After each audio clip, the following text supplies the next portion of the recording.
이 본문 내용은 위치도 3장의 맨 뒷부분에 있고 내용도 여지껏 나왔던 전반부 1장부터 3장까지의 결론 내용을 담고 있습니다. 그러니까 여지껏 바울이 썼던 내용들을 이제 마무리를 하고 정리를 하는 거예요. 그러니까 이 결론이기 때문에 지극히 당연한 것이지만 여지껏 나왔던 내용이 반복됩니다. 그러니까 지금까지 했던 내용들을 정리하고 다시 한번 설명하고 또 핵심이 무엇인지를 다시 선포하는 그런 내용이죠. 그래서 오늘 설교 내용은 여지껏 했던 내용들이 다시 반복될 수밖에 없습니다. 먼저 14절부터 보면 편지를 쓰는 목적이 무엇인지가 나와요. 내가 속히 네게 가기를 바라나. 사도 바울이 원래 원하는 것은 디모데를 찾아가는 거죠. 왜 찾아가길 원했을까? 디모데가 너무 잘못하는 게 많아서 훈계하고 책망하기 위해서 그랬을까? 그랬던 건 아니었을 것 같아요.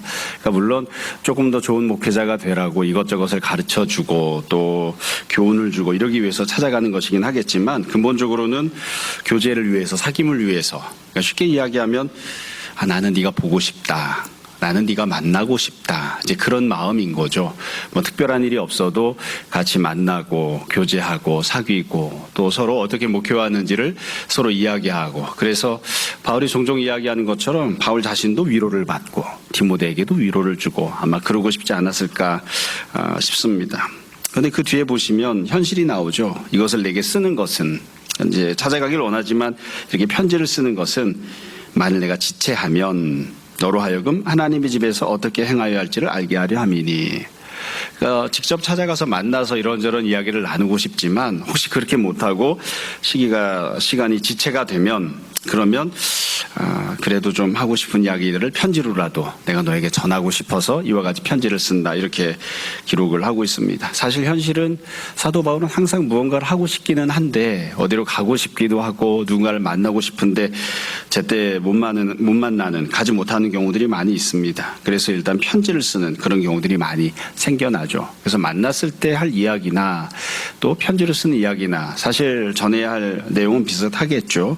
물론 만나면 조금 더 상세하게 또 이것저것 다 이야기할 수 있지만 편지는 그렇지 못하니까 꼭 해야 될 말들만 편지로 쓰는 게 아닌가 싶습니다. 그래서 15절에 보면 편지 내용이 무엇인지 두 가지가 나와요. 15절 다시 보시면 만일 내가 지체하면 너로 하여금 첫 번째는 하나님의 집에서 두 번째는 어떻게 행하여야 할지를 알게 하려 합니다. 그러니까 여기 알게 하려 합니다라고 하는 말은 사실 어떻게 해야 할지를 여기에 붙어 있는 거죠. 근데 이거를 그냥 좀 띄어서 생각하면 하나님의 집에 대해서 알게 하려 하고 어떻게 행하여야 할지를 알게 하려 한다. 이렇게 이해하시면 됩니다. 그래서 바울이 지금 결론적으로 이야기하는 세부적인 내용은 두 가지예요. 첫 번째는 하나님의 집에 대해서, 두 번째는 어떻게 해야 하는가. 이것에 대한 내용입니다.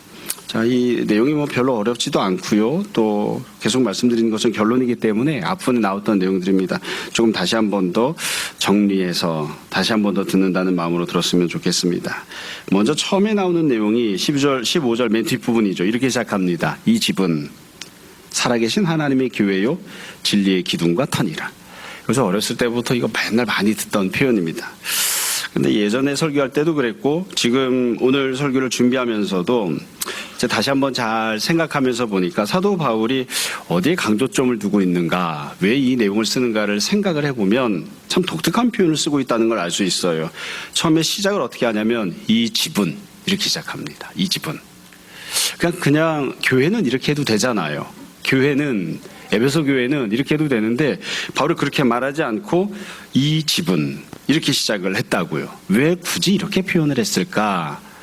이게 어떤 목적이 있어서 그런가 아니면 어떤 상징적인 뜻인가. 근데 생각을 해보면 사실은 이게 굉장히 현실적인 표현입니다. 우리가 잘 알고 있는 대로 사도 바울 당시에 초대교회에는 교회가 다 집에서 모였습니다. 그러니까 교회 그러면 우리는 이제 오늘날에는 건물들을 생각하지만 당시에는 그런 건물들이 많지 않았다고요. 그래서 에베소 지역 그러면 에베소 지역에는 여러 개의 가정교회들이 있었습니다. 각각의 가정에 성도들이 모이고 함께 예배드리고 이렇게 했던 거예요. 그러고 나서 조금 더 생각해 보시면 늘 말씀드리지만 하나님은 처음에 가정을 만드셨죠. 그러니까 하나님이 처음에 천지를 창조하셨을 때에 교회를 창조하신 게 아니라 가정을 창조하신 겁니다. 아담과 하와를 그리고 그들이 살아갈 집으로서의 에덴 동산을 만드셨어요. 그래서 원래 하나님이 처음 세우셨던 교회는 하나님의 집은 가정입니다. 그 가정이 인간이 죄를 지으면서 하나님께 심판을 받아서 파괴가 되죠. 그러면서 그 가정을 회복하기 위해서 교회가 세워지는 거예요. 그래서 가끔 말씀드리지만 어떤 분들은 이게 농담인 줄 알아요. 가정을 희생해서 교회를 세우는 일은 있으면 안 됩니다. 그건 하나님의 질서에 합당하지가 않아요. 원래 하나님이 처음 창조하신 것은 가정이니까. 그래서 이게 참 불행한 일이지만 직장 생활을 하느라 가정을 포기한다. 이것도 비참한 일이죠. 원래 가정을 만드시고 가정이 교회가 되게 하시고 그 안에서 안식도 하나님의 나라도 누리게끔 이렇게 하신 거예요. 여러분 그러면 그 당시의 집은 어땠을까? 현실적으로 생각을 해보자고요. 초대교회가 모였던 집들은 어땠을까요? 한마디로 이야기하면 별 볼 일이 없었습니다. 이거 아무것도 아닌 거예요. 초대교회 에베소에 어떤 집에서 모였을까? 뭐 지금도 이제 에베소 유적들이 남아 있습니다만 교회가 어디였는지 찾기 어렵습니다. 교회가 어디였는지는 찾기 어렵지만 각 도시들마다 각 성읍들마다 어디가 회당이었는지는 찾을 수 있습니다. 회당은 이렇게 네모나게 만들어 놨고 또 기록들이 남아 있어서 아 여기가 회당이었구나, 회당터였구나 알 수 있어요. 근데 교회터는 못 찾습니다. 왜 못 찾을까요? 그냥 허물어진 집이거든요. 지금은 다 허물어져서 남아있는 게 아니거든요. 그냥 껍데기만 놓고 보면 회당이 그럴듯했을까요? 아니면 교회가 그럴듯했을까요? 회당이 그럴듯했습니다. 회당이 그나마 조금 더 나은 거예요.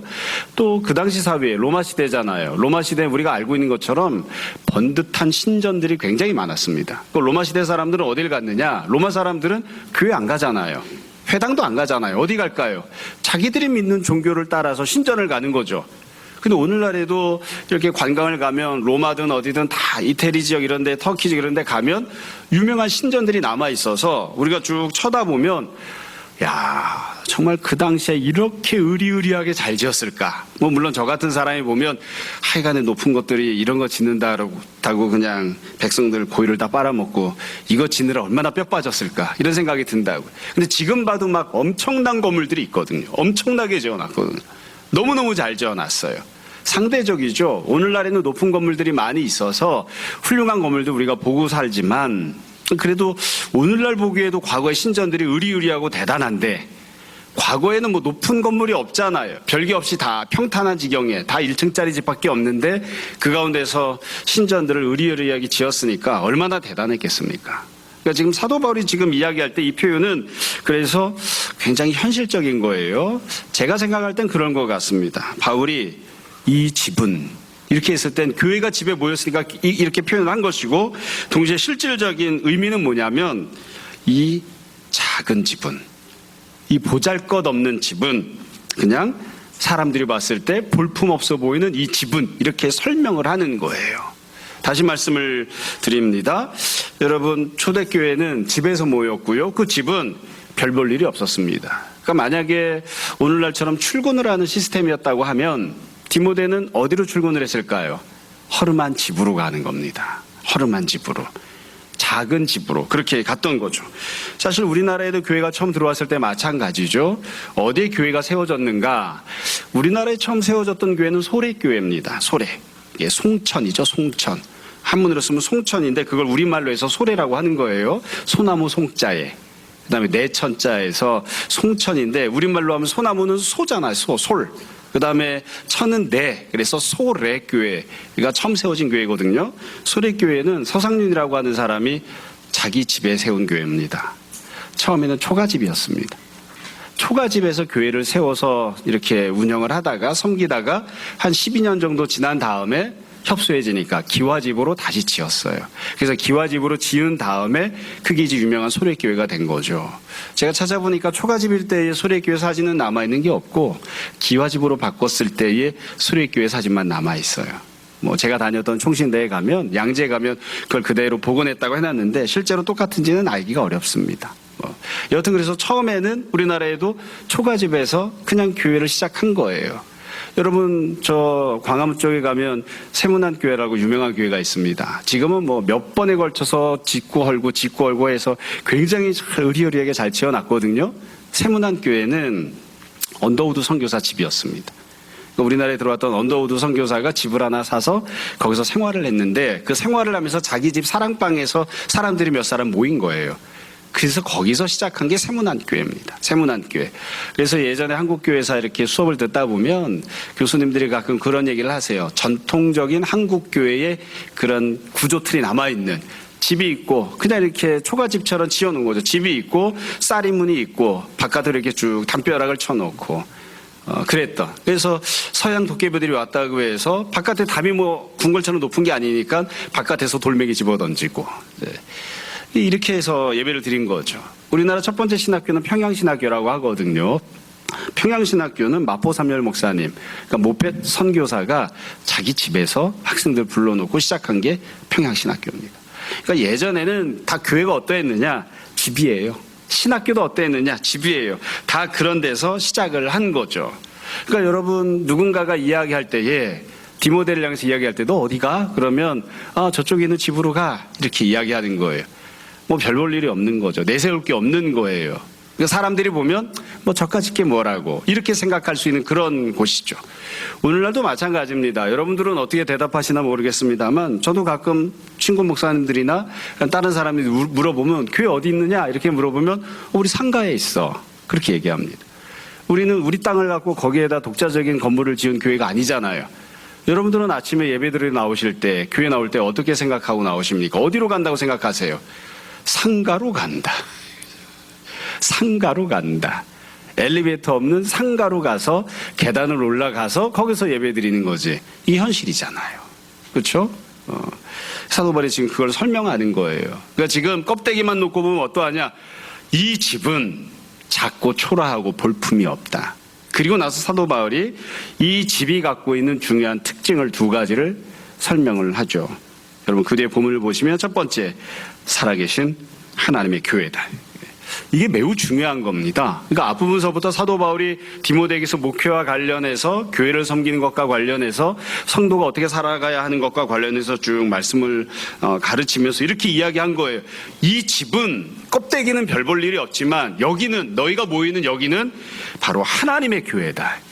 여기에 하나님의 영광과 하나님의 임재하심이 있고 여기에 하나님이 계셔. 여기가 대단한 이유는 여기가 교회이기 때문에 대단한 거야. 여기가 집이 훌륭하거나 집이 건물이 뭐 대단하거나 그래서가 아니라 여기에 하나님께서 계시기 때문에 이곳이 하나님이 세우신 교회이기 때문에 이게 매우 중요한 것이다. 의미가 있고 가치가 있는 것이다. 그렇게 지금 설명을 하는 거예요. 여러분 다시 말씀드립니다. 우리가 너무나 잘 알고 있는 거예요. 초대교회 성도들은 예루살렘 성전에 안 갔습니다. 회당에도 안 갔습니다. 그래도 그나마 좀 더 볼품 있는 건 성전이죠. 그보다 못해도 그래도 좀 사람들이 들락달락하기 편안한 규모가 있는 것은 회당이죠. 근데 성도들은 성전도 안 가고 회당도 안 가고 이방신들을 섬기는 신전은 더더군다나 안 가고 다 조그만한 집에 옹기종기 모여 앉은 거예요. 냄새나는 바닥에 다 들러붙어 앉아서 같이 앉아서 예배드리는 그렇게 신앙생활을 했거든요. 바울이 선포합니다. 여기가 하나님의 교회다. 예루살렘 성전에 계시지 않았던 하나님이, 회당에 찾아가지 않으시는 하나님이 여기에 계신다. 여기에 계신다. 그렇게 지금 선포하는 거예요. 두 번째는 교회와 관련해서, 이 집과 관련해서 이렇게 설명합니다. 진리의 기둥과 터니라. 이렇게 이야기하고 있어요. 그러니까 교회는 도대체 어떠한 곳이냐? 교회는 껍데기가 훌륭해서 훌륭한 곳이 아니에요. 교회는 건물이 좋아서 그것 때문에 의미가 있거나 생명력이 있는 곳이 아니에요. 여기에는 주님께서 선포하신 복음과 진리의 말씀이 있는 곳이다. 그래서 여기가 바로 진리의 기둥이 되는 곳, 그리고 진리의 터전이 되는 곳이다. 여기 이외에는 어떤 곳에서도 진리를 들을 수 없고, 여기 이외에 어떤 곳에서도 온전히 하나님이 기뻐하시는 그런 진리의 터전을 가질 수 없다. 여기에 모든 진리의 말씀들이 흘러넘치고 세워지는 그런 곳이 바로 여기다. 이렇게 지금 선포하고 있는 거예요. 그래서 이 집과 관련해서 이 사도 바울이 두 가지 이야기한 겁니다. 하나는 여기가 하나님의 교회고, 또 하나는 여기가 진리의 기둥이고 터이다. 이렇게 이야기했습니다. 여러분, 이게 사도 바울이 1장, 2장, 3장을 정리하면서 선포하고 있는 첫 번째 결론입니다.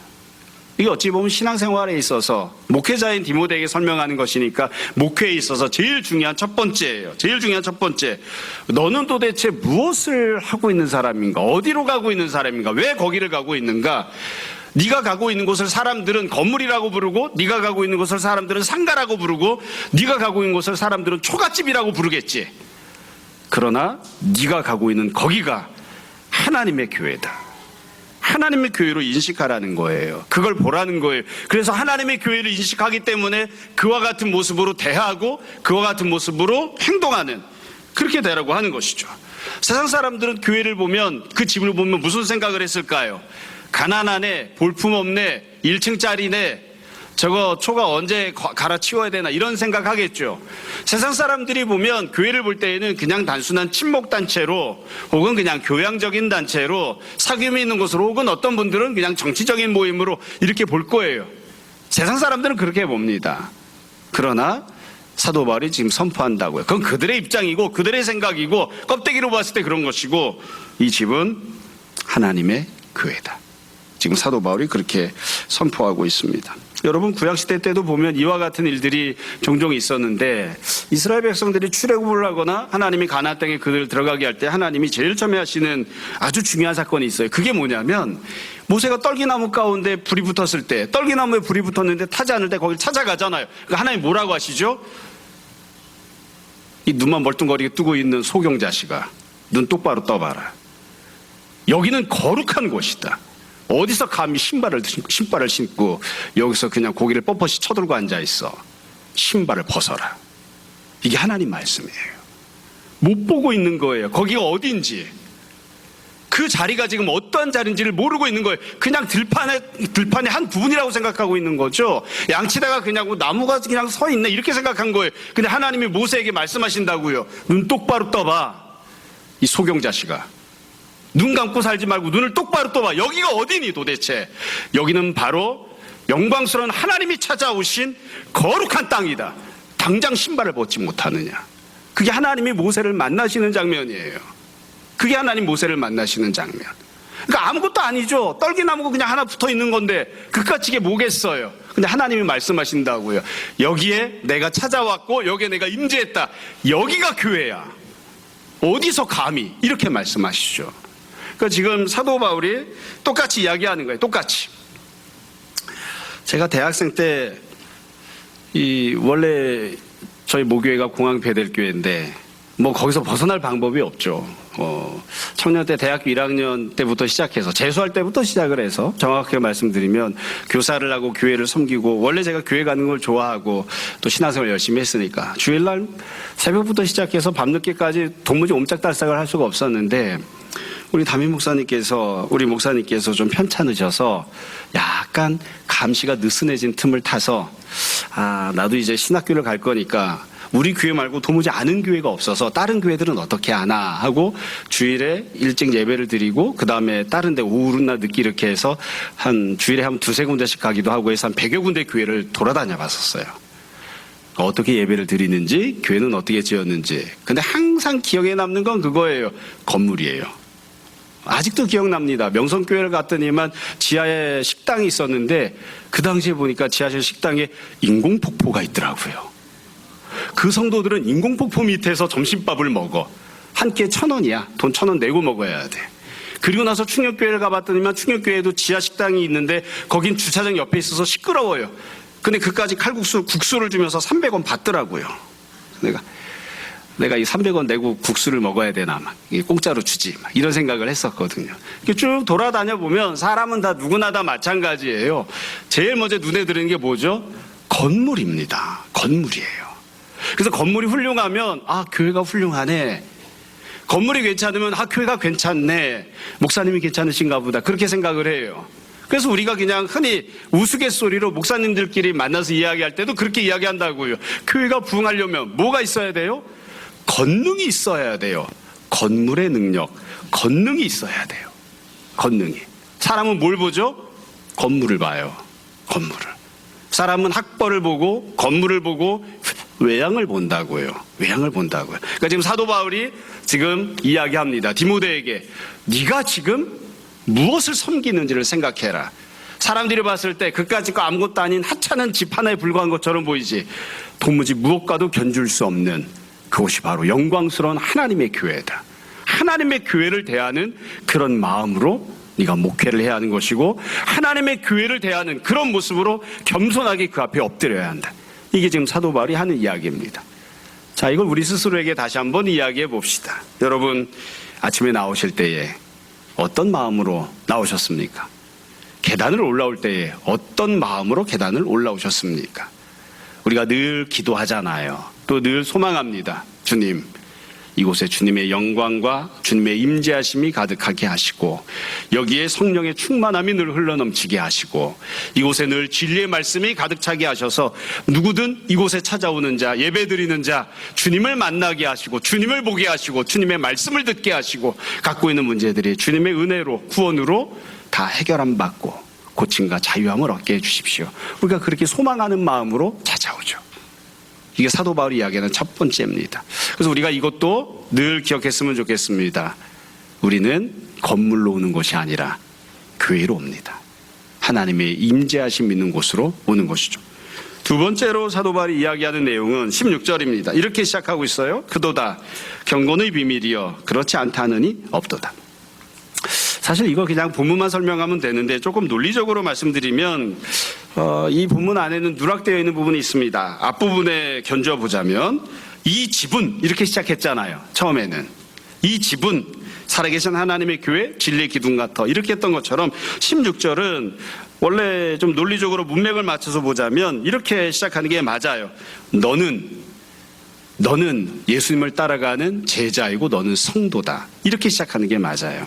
네가 어떠한 존재인지 우리가 어떠한 존재인지를 이야기해야 되거든요. 여러분, 우리는 어떠한 사람들이냐? 우리는 다 주님으로 인하여 구원받아 하나님의 자녀가 된 성도들이고 제자들입니다. 우리는 다 성도들이고 제자들이에요. 이 집이 교회인 것처럼 그럼 성도들은 도대체 어떻게 살아야 하는 걸까요? 성도들은 어떻게 살아야 하는가? 여기 보면 그도다 경건의 비밀이여 이렇게 선포하죠. 성도들은 경건하게 살아야 됩니다.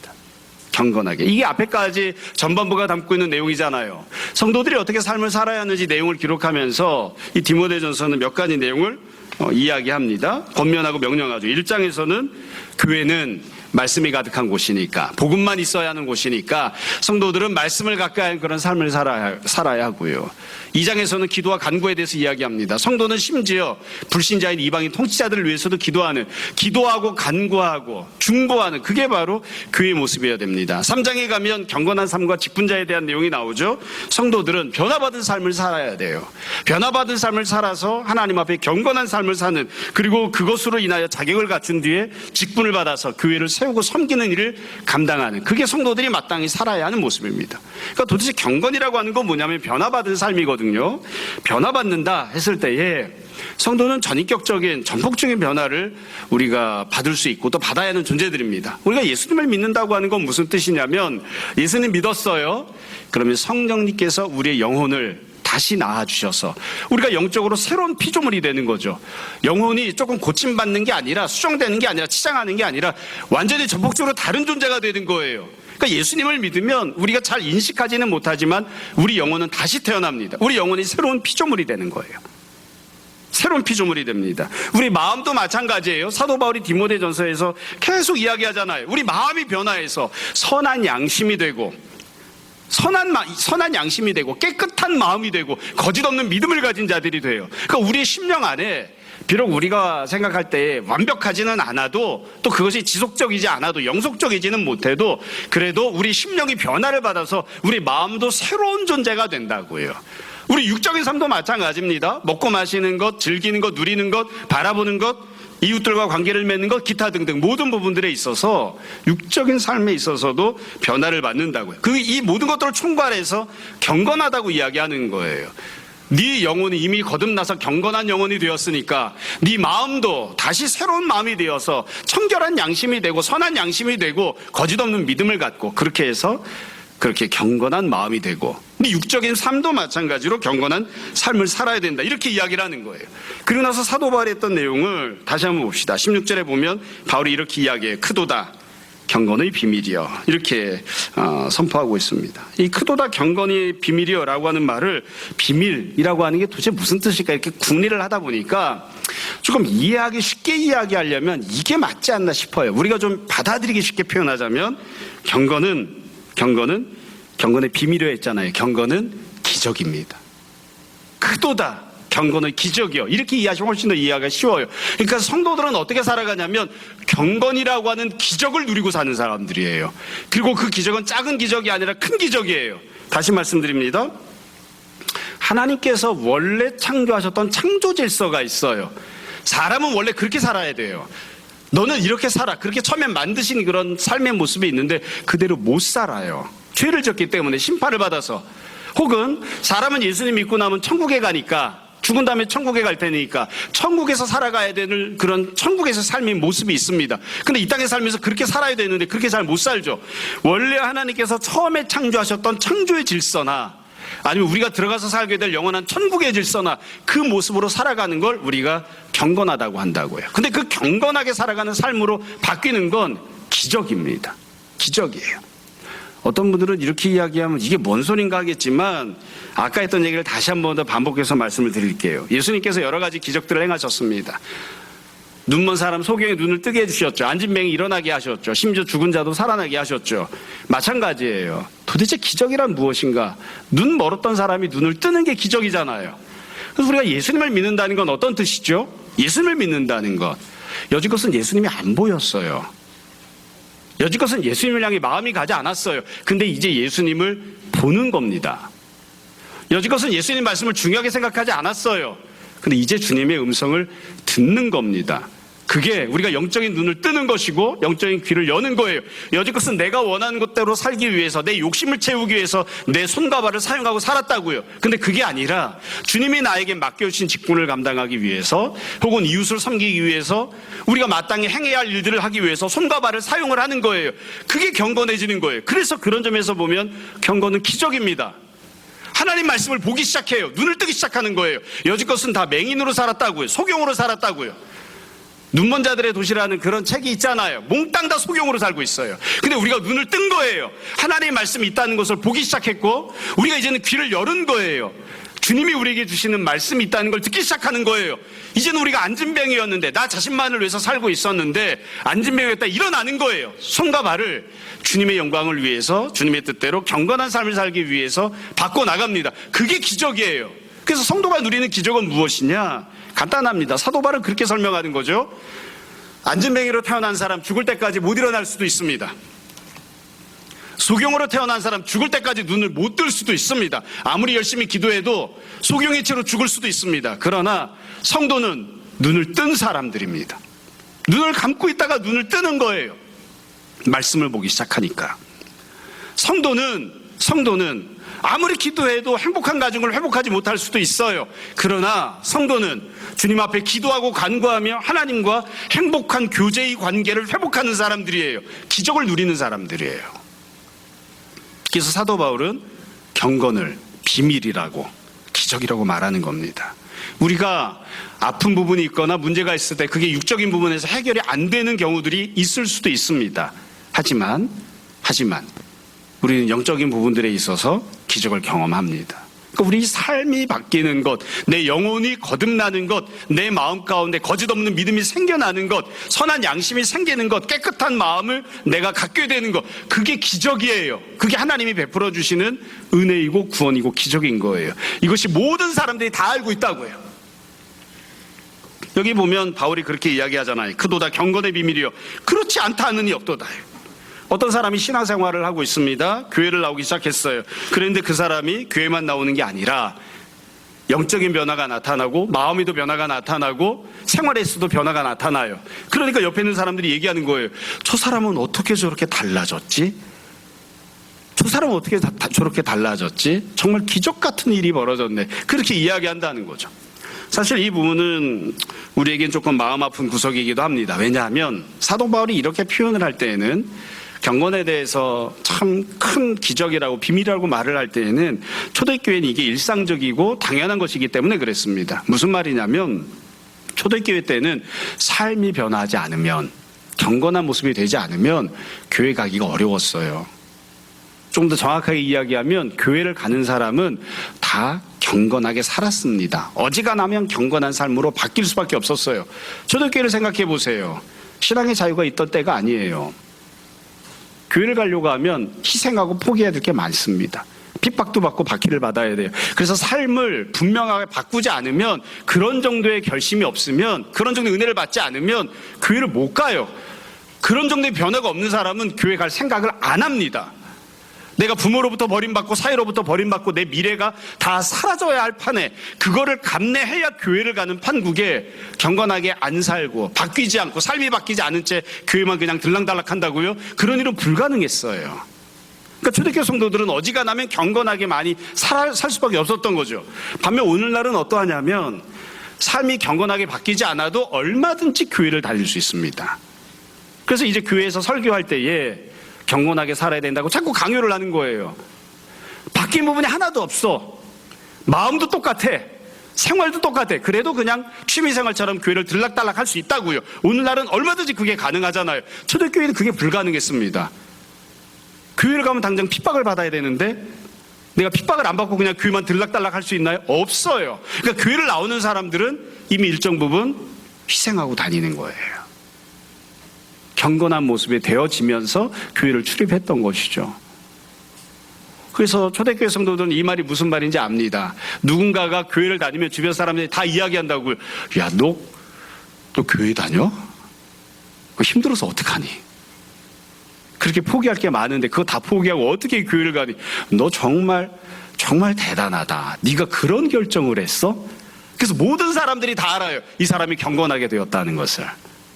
그러니까 바울이 선포하는 거죠. 그도다 경건의 비밀이요. 그렇지 않다느니 없도다. 불신자가 봐도 경건하게 되었고 성도들이 봐도 누군가가 경건하게 이미 되었기 때문에 이렇게 선포하는 것입니다. 세상 사람들은 삶을 바꾸길 원합니다. 더 많이 성취하고 더 많이 누리고 내 욕심을 채우길 원하는, 그게 세상 사람들이 원하는 것이죠. 근데 우리는 그걸 원하지 않습니다. 더 많이 경건해지기를 원합니다. 사도 바울이 그렇게 신앙생활을 하라고 지금 권면하는 거잖아요. 마지막 세 번째 내용이 16절 뒷부분에 나오는 내용인데 그는 하고 설명을 시작합니다. 그는 예수 그리스도십니다. 6가지 항목을 설명을 했어요. 첫 번째는 육신으로 나타난 바 되시고 사람으로 태어나셨어요. 영으로 의롭다 하심을 받으시고 하나님이십니다. 그러니까 예수님이 누구신지를 설명해요. 예수님은 사람이시며 하나님이십니다. 그 뒤에 두 번째로 천사들에게 보이시고 만국에서 전파되시고, 주님의 사역은 천사들에게 그리고 뿐만 아니라 사람들이 사는 모든 만국에 전파된 내용입니다. 세 번째로 주님이 받으신 영광이 나옵니다. 세상에서 사람들에게 믿음 받으시고 믿음의 주가 되시고 영광 가운데서 올려지셨느니라, 영광을 받으셨습니다. 그러니까 여기 보면 예수 그리스도가 어떤 분인지를 쭉 설명하고 고백합니다. 이 내용은 찬양으로 불렀던 내용이 아닌가 그렇게 생각하기도 합니다. 근데 여기 보면 사도 바울이 이 전반부를 마무리하면서 그는 예수 그리스도에 대해서 쭉 설명을 하고 마무리하잖아요. 왜 예수님에 대해서 이렇게 선포하고 찬양하는 내용을 이 마지막에 넣어놨을까요? 사실은 자 논리적으로만 보자고요. 디모데에게 편지 쓰잖아요. 어떻게 행동해야 될지를 알려주겠다고 하는데 예수님에 대한 선포는 어떻게 행동하는 것과는 아무 상관이 없잖아요. 근데 왜 예수님에 대한 내용을 이 마지막에 넣어놨을까요? 이유는 간단합니다. 예수님이 교회를 세우신 분이기 때문에 그렇습니다. 이 집이 교회가 되는 것 예수님 때문입니다. 예수님이 우리를 성도와 제자로 부르신 분이기 때문에 그렇습니다. 예수님 때문에 우리가 경건해지는 그런 사람들이 되었고 예수님을 우리가 표대로 삼아서 우리가 경건한 삶을 살아야 되는 거예요. 예수님이 교회를 세우신 분, 예수님이 성도를 세우신 분, 예수님이 교회 가운데 복음을 주신 분, 예수님이 성도를 경건한 삶을 살아가는 사람으로 만들어주시는 분이시죠. 그래서 그 예수님을 찬양하는 그 내용을 이 맨 마지막에 넣어놓은 거예요. 교회는 어떤 곳인가? 성도는 어떤 곳인가? 여기 사도 바울이 이야기하면서 이 집은 교회다, 진리의 터다, 이런 얘기를 했지만 결국 그냥 쉽게 이야기하면 교회는 예수님이 가득한 곳이 되어야 하는 거죠. 주님의 역사하심, 주님의 구원이 가득한 곳이 교회입니다. 그게 이 집이에요. 이 집이 그냥 초가집에 불과해도 상가에 있어도 이것이 대단한 의미와 또 중요한 의미를 갖는 이유는 예수님 때문입니다. 건물이 훌륭해서가 아닙니다. 목회자가 잘나서가 아닙니다. 성도들이 대단해서가 아니에요. 예수님께서 사람이시며 하나님이신 이 땅에서 사역하시고 그리고 하늘로 올리시며 영광 받으신 바로 그 예수님께서 이곳에 계시기 때문에 주님께서 이 교회를 세우시고 피로 값지고 이 교회를 세우시고 이 교회의 목자와 머리와 주인이 되시기 때문에 이곳이 초가집이어도 이곳이 상가여도 영광스러운 곳이 되는 것이죠. 오늘 말씀을 정리하겠습니다. 사도 바울이 1장부터 3장까지 내용을 정리하면서 이 모든 내용을 썼으니까 그냥 1장부터 3장 내용을 다시 한번 잘 정리하시면 됩니다. 사실 바울이 디모데에게 권면하는 내용이잖아요. 디모데에게 편지를 쓰고 있습니다. 디모데에게 이러해라 저러해라. 그럼 이건 디모데만 그렇게 하면 되는 건가요? 아닙니다. 교회가 성도가 교회 디모데에게 이렇게 하라고 하고 있는 겁니다. 교회는 어떤 곳이 되어야 합니까? 성도들은 어떻게 살아야 합니까? 거기에 대해서 사도 바울이 지금 권면합니다. 여러분, 우리가 오늘 말씀을 들으면서 이 두 가지 내용을 다시 한번 잘 기억했으면 좋겠습니다. 이곳은 하나님의 교회입니다. 주님께서 피로 값주고 세우신 교회입니다. 그래서 우리는 엄청나고 대단하고 화려한 그리고 훨씬 더 값비싼 그 무엇과도 이곳을 바꾸지 않습니다. 이곳에 주님이 함께하고 계시기 때문에 그렇습니다. 성도는 세상적으로 성공하거나 대단한 사람이 되거나 내 욕심을 채우는 것을 목표로 삼거나 바라보지 않습니다. 성도는 어찌하든 주님을 닮고 주님의 길을 따라가고 주님께서 그러셨던 것처럼 경건한 삶을 살아가는 것을 늘 소망하고 그 부분에 있어서 변화하고 성장하는 것을 늘 삶의 목표로 삼습니다. 그래서 교회는 언제나 이와 같은 곳이 되어야 됩니다. 경건한 성도들이 가득하고 그래서 세상 사람들이 보면 저것들은 쥐뿔이 갖고 있는 것도 없는데 왜 저렇게 삶을 고상하게 살려고 하나? 저것들은 누가 알아주지도 않는데 밥이 나오는 것도 아닌데 왜 다 모여서 성경 펴놓고 성경 읽고 기도하고 찬양하고 그러고 지내나? 밖에 나가서 밭일이라도 하는 게 낫지 않을까? 세상 사람들이 보면 저것들은 참 주제 파악을 못해. 도무지 이해할 수 없는 그게 교회의 모습이 되어야 합니다. 여러분, 모쪼록 우리가 바울이 권면한 내용, 디모데가 들었던 내용을 우리에게 주시는 하나님의 말씀으로 듣고 주님의 권면으로 듣고 잘 순종할 수 있었으면 좋겠습니다. 언제나 교회를 중심으로 삼고 또 경건한 삶을 늘 소망하는 우리 모두가 되기를 주님 이름으로 축원합니다. 잠시 기도하겠습니다.